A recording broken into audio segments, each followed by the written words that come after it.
வணக்கம் நண்பர்களே. 2026 பிப்ரவரி மாத கிரக அமைப்புகளின்படி ரிஷப ராசிக்கான பலன்கள்.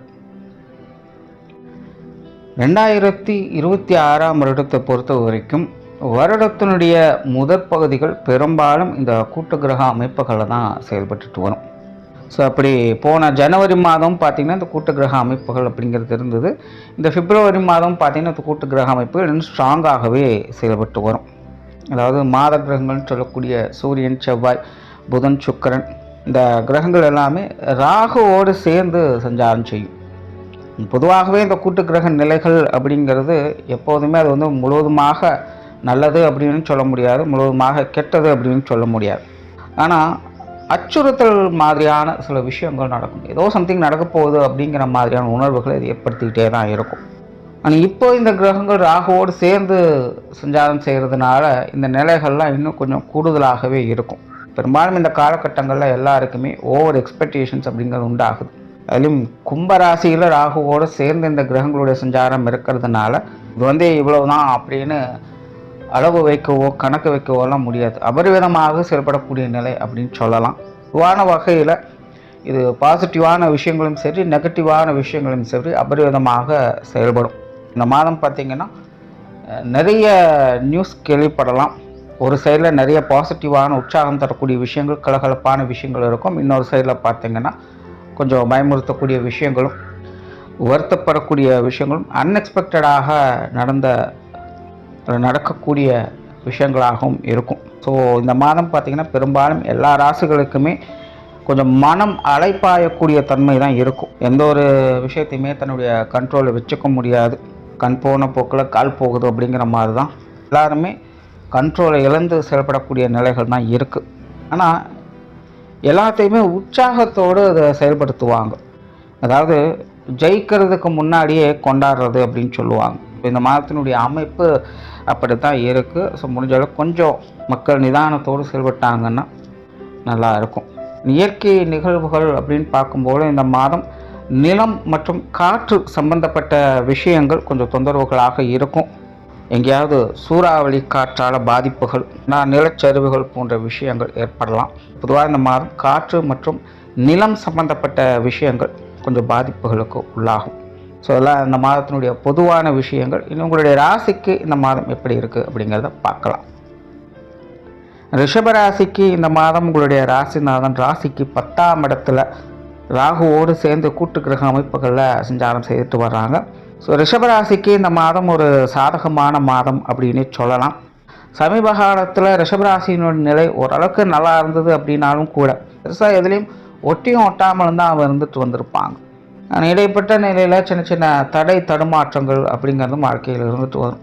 எதை எடுத்தாலுமே செய்யலாமா வேண்டாமா அப்படிங்கிற யோசனைகள் உங்களுக்கு அதிகமாக இருந்துட்டு வந்திருக்கும். இப்போ இந்த மாதத்தை பொறுத்த வரைக்கும் அந்த மாதிரியான நிலைகள் முழுமையாக அகலப்பெற்று ரிஷபராசிக்காரங்க எல்லாத்துலேயுமே முழு முயற்சியுடன் அவங்க காரியத்தில் இறங்கி வருவாங்க. இன்னும் சொல்ல போனால் இந்த மாதம் ரிஷபராசிக்காரங்க முழு காரியவாதிகளாகவே இருப்பாங்க. காரியத்தில் சிறப்பாக செயலாற்றி வருவாங்க. எப்பொழுதுமே வேலை வேலை வேலைன்னு ஏதோ ஒரு வேலைகள்லேயே ஈடுபட்டு வருவாங்க. காரணம் ரிஷபராசியை பொறுத்த வரைக்கும் இந்த மாதம் உங்களுடைய காரியஸ்தானத்தில் தான் இந்த கூட்டு கிரக அமைப்புகள் இருந்துட்டு வருது. ஆல்ரெடி காரியஸ்தானத்தில் ராகு இருக்கிறதே ரிஷபராசிக்காரங்களுக்கு கடந்த சில மாதங்களாக, சமீபத்திய வருடங்களே பார்த்திங்கன்னா உங்களுக்கு விருப்பம் இருக்கோ இல்லையோ ஏதோ ஒரு வேலைகளில் ஈடுபட்டு கொண்டே இருக்க வேண்டிய சூழ்நிலைகள் அப்படிங்கிறது இருக்கும். எப்போவுமே என்ன செய்யணும், எப்படி செய்யணும் அப்படிங்கிற யோசனைகளில் இருந்துக்கிட்டே இருப்பாங்க. அவங்களுக்காக செய்ய முடியலனாலும் கூட இருக்கிறவங்களுக்காவது செஞ்சாகணும் அப்படிங்கிற கட்டாயம் இருந்துட்டு வந்திருக்கும். எப்படியோ ஏதோ ஒரு வகையில் ரிஷபராசிக்காரங்க ஏதாவது ஒரு காரியங்களில் ஈடுபட்டுக்கிட்டே தான் இருப்பாங்க. காரணம் ராகு. மாதம் அந்த ராகுவோடு சேர்ந்து கூட்டு கிரக அமைப்புகளும் இருக்கிறதுனால இன்னும் வேலை பளு அப்படிங்கிறது கூடுதலாகும். நீங்கள் எதிர்பார்க்காத வகையில் சில முக்கியமான காரியங்கள் ஈடுபட்டு வருவீங்க. சில முக்கிய பொறுப்புகள் அல்லது பங்களிப்புகள் அப்படிங்கிறது உங்களுக்கு கிடைக்கப்பெறும்.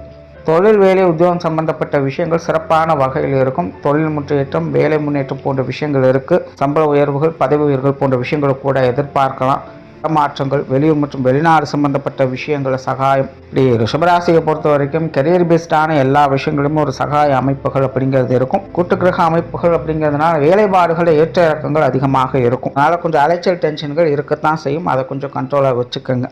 அது அளவுக்கு மீறினா அமிர்தம் நஞ்சு அப்படின்னு சொல்லுவாங்க. அந்த மாதிரி ஓயாமல் வேலை செஞ்சுட்டு இருக்கிறதும் கொஞ்சம் ரிஸ்க்கு தான். அந்த வகையில் உங்களுடைய வேலைகளில் கொஞ்சம் நிதானம் தேவை. மற்றபடி உங்களுடைய காரியங்களில் முழு சக்ஸஸ் பார்க்கக்கூடிய ஒரு காலகட்டமாக தான் இருக்குது.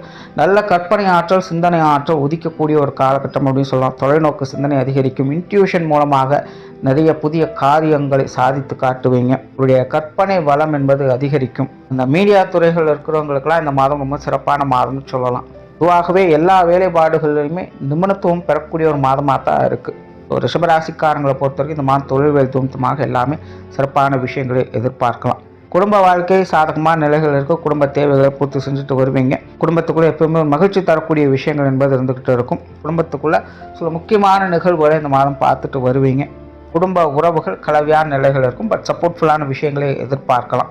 குறிப்பாக உங்களுக்கும் உங்களுடைய காரியங்களுக்கும் குடும்ப உறவுகள் உறுதுணையாக இருந்துட்டு வருவாங்க. பெற்றோர்கள், உடன்பிறப்புகள், கணவன் மனைவி உறவுகள், குழந்தைகள் சார்ந்த விஷயங்கள் எல்லாமே சிறப்பான வகையில் இருக்குது. உங்க சம்பந்தப்பட்ட விஷயங்கள் காரியங்களுக்கும் முக்கியத்துவம் கொடுத்து செயல்பட்டு வருவீங்க. எல்லாருடைய பங்களிப்புகளும் இந்த மாதம் உங்களுக்கு ஒத்துழைப்போடு தான் இருந்துட்டு வருது. நீங்களும் மனுஷனையாக இருப்பீங்க, மற்றவங்களும் மனுஷனையாக இருந்துட்டு வருவாங்க. குறிப்பாக இந்த மாதம் ரிஷபராசியை பொறுத்த வரைக்கும் உங்கள் மூலமாக மற்றவங்களுக்கு பயன் தரக்கூடிய விஷயங்கள் அதிகம். இதனாலேயே உங்களை தேடி பல பேரும் வருவாங்க. உங்களுக்கு முழு ஆதரவோடு இருந்துட்டு வருவாங்க. அதனால் பெரிய லெவலில் மற்றவங்களோட கான்ட்ரவர்சியான விஷயங்கள் அப்படிங்கிறதுலாம் இருக்காது. பொருளாதாரம் சார்ந்த விஷயங்கள் இந்த மாதம் சாதகமான நிலைகள் இருக்குது. உங்களுடைய பொருளாதார தேவைகள் பூர்த்தியாகும். கடன் சுமைகள் குறையும். கொடுக்கல் வாங்கல் விஷயங்கள்லாம் சிறப்பான நிலைகளை எதிர்பார்க்கலாம். பொருளாதார விஷயங்கள்லேருந்து வந்த சங்கடங்கள், வெள்ளங்கள் போன்ற விஷயங்கள்லாம் சரி பண்ணுவதற்கான வாய்ப்புகள் கிடைக்கும். ரிஷபராசியை பொறுத்த வரைக்கும் சிலருக்கு இந்த பொருளாதார ரீதியான திடீர் அதிர்ஷ்டம், யோகம் போன்ற விஷயங்களும் உண்டு. எதிர்பாராத வரவுகள் அப்படிங்கிறது இருக்கும். காசு பண்ண விஷயங்களை பொறுத்த வரைக்கும் ரிஷபராசிக்காரங்கள் சிறப்பான விஷயங்களே உண்டு. பட் ரிஷபராசியை பொறுத்த வரைக்கும் இந்த கூட்டு கிரக அமைப்புகள் இருக்கிறதுனால கிடைச்சதை தக்க வச்சுக்கிறது அப்படிங்கிறது உங்கள் கையில் தான் இருக்குது. அதனால் முடிஞ்ச அளவுக்கு கொஞ்சம் வீண் விரயங்கள், செலவுகள் போன்ற விஷயங்களில் கொஞ்சம் கவனமாக இருங்க. ஆனால் அதே போல் சிலருக்கு இந்த மருத்துவ ரீதியான விரயங்கள், தொந்தரவுகள் போன்ற விஷயங்கள் இருக்கலாம். நல ரீதியாக பெருசாக பாதிப்புகள் அப்படிங்கிறது இருக்காது. பட் ஏதோ ஒரு வகையில் மருத்துவ ரீதியான விரயங்கள் அப்படிங்கிறது ஏற்படலாம். இல்லை தவிர்க்க முடியாத செலவுகள், விரயங்கள் போன்ற விஷயங்களும் ஏற்படலாம். ஸோ இந்த மாதிரியான விஷயங்கள்லாம் கொஞ்சம் கவனமாக இருந்துக்கங்க. மாணவர்களுக்கு கல்வி மற்றும் வித்தை சம்பந்தப்பட்ட விஷயங்கள் இந்த மாதம் சாதகமாக இருக்குது. மாணவருடைய தேவைகள் பூர்த்தியாகும். மாணவர்கள் சிறப்பாக செயல்பட்டு வருவாங்க அப்படின்னு சொல்லலாம். சிலருக்கு அவங்களுடைய நீண்ட நாள் கனவுகள் நிறைவேறக்கூடிய ஒரு மாதம் அப்படின்னு சொல்லலாம். ரிஷபராசி மாணவர்களை பொறுத்த வரைக்கும் பெரிய அளவில் கிரகங்களுடைய சப்போர்ட் இருக்குது. மாணவர்கள் சரியான முறையில் பயன்படுத்திக்கோங்க. பொதுவாக ரிஷபராசிக்காரங்க ஏதாவது தேர்வுகள் எழுதுறீங்க, இல்லை எதுக்காக ப்ரிப்பேர் பண்ணுறீங்க அப்படிங்கிற பட்சத்தில் அதுக்கான எல்லா விஷயங்களுமே சாதகமான நிலைகளை கொடுத்து வரும். ஸோ ரிஷபராசிக்காரங்க அதை சரியான முறையில் பயன்படுத்திக்கோங்க. உற்றார் உறவினர்கள், நண்பர்கள் சம்பந்தப்பட்ட விஷயங்கள் ஒரு கலவையான நிலைகளில் தான் இருக்குது. குறிப்பாக அவங்க சம்பந்தப்பட்ட விஷயங்கள், காரியங்கள், ஈடுபாடுகள் அதிகரிக்கும். பொதுவாகவே ரிஷபராசியை பொறுத்த வரைக்கும் இந்த மாதம் தனித்த நிலையில் செயல்படுத்தவே முடியாது. எதையும் யாரோ ஒருத்தரோடு சேர்ந்து தான் எல்லாத்தையும் செஞ்சுட்டு வருவீங்க, இல்லை யாருக்காகவோ செஞ்சுட்டு வருவீங்க. நண்பர்கள், உறவினர்களோட சகவாசங்கள் அப்படிங்கிறது அதிகமாகவே ஏற்படும். அவங்களுடைய காரியங்களுக்காக உங்களுடைய சப்போர்ட் அப்படிங்கிறது இருந்துட்டு வரும். ஸோ காரிய நிமித்தமாக நண்பர்கள், உறவினர்களுடைய ஈடுபாடுகள் அப்படிங்கிற இந்த மாதம் ஏற்படுது. பட் ஒன்ஸ் அகெயின் கூட்டு கிரக அமைப்புகள் இருக்கிறதுனால கொஞ்சம் கவனம் தேவை. மனம் சாதகமான நிலைகள் தான் எப்படியோ சமாளிச்சுடுவீங்க. பட் கூட்டு கிரக அமைப்புகள் அப்படிங்கிறது இப்போதைக்கு தற்காலிகமான நிலைகள் தான். ஸோ இப்போதைக்கு நல்லா இருக்குது அப்படிங்கிறத மட்டும் பார்க்காம நாளைக்கு அது எப்படி வேணாலும் மாறலாம் அப்படிங்கிற விஷயங்களும் மனசில் வச்சுக்கோங்க. அதனால் இப்போ இருக்கக்கூடிய விஷயங்களை கொஞ்சம் கவனத்தோடு இவங்களுடைய விஷயங்களில் செயல்படுத்திக்கிறது நல்லது. இந்த மாதம் இவங்க விஷயங்களில் ஓகே தான். சொத்து சுகங்கள், வாகன ரீதியான விஷயங்கள் சாதகமான நிலைகள் இருக்குது. இது சார்ந்த வில்லங்கங்கள், பிரச்சனைகள் போன்ற விஷயங்களை சில திடீர் மாற்றங்கள், அதிர்ஷ்டம் போன்ற விஷயங்களை கிடைக்கப்பெற்று வருவீங்க. இப்போ ரிஷபராசிக்காரங்களுக்கு இந்த சொத்து சுகங்கள், வாகன ரீதியான விஷயங்கள்லாம் முன்னேற்றம் தரக்கூடிய விஷயங்களாக அமையும். இந்த மாதம் சந்திராஷ்டம தினங்களில் உங்களுடைய பேச்சை கொஞ்சம் கண்ட்ரோல் பண்ணிக்கோங்க. முடிஞ்ச பேச்சை குறைச்சிக்கோங்க. குறிப்பாக எந்த ஒரு புதிய காரியங்களையும் அந்த காலத்தில் ஈடுபடாதீங்க. ஏன்னா இந்த மாதம் சந்திராஷ்டம தினம் என்பது உங்களுக்கு குழப்பத்தை அதிகம் கொண்டு வரும், மந்த நிலையை தான் அதிகம் ஏற்படுத்தும். ஸோ இந்த 2 நாட்கள் கொஞ்சம் கவனமாக இருந்துங்க. மொத்தத்தில் இந்த மாதம் ரிஷபராசியை பொறுத்த வரைக்கும் காரிய நிமித்தமாக முன்னேற்றங்களை பார்க்கக்கூடிய மாதமாக இருக்குது. உங்களுடைய வேலை பளுவில் மட்டும் கொஞ்சம் கவனம் எடுத்துக்கோங்க. மற்றபடி இந்த மாதம் சிறப்பான மாதமாக அமைஞ்சிருக்கு. நன்றி, வணக்கம், வாழ்க வளமுடன்.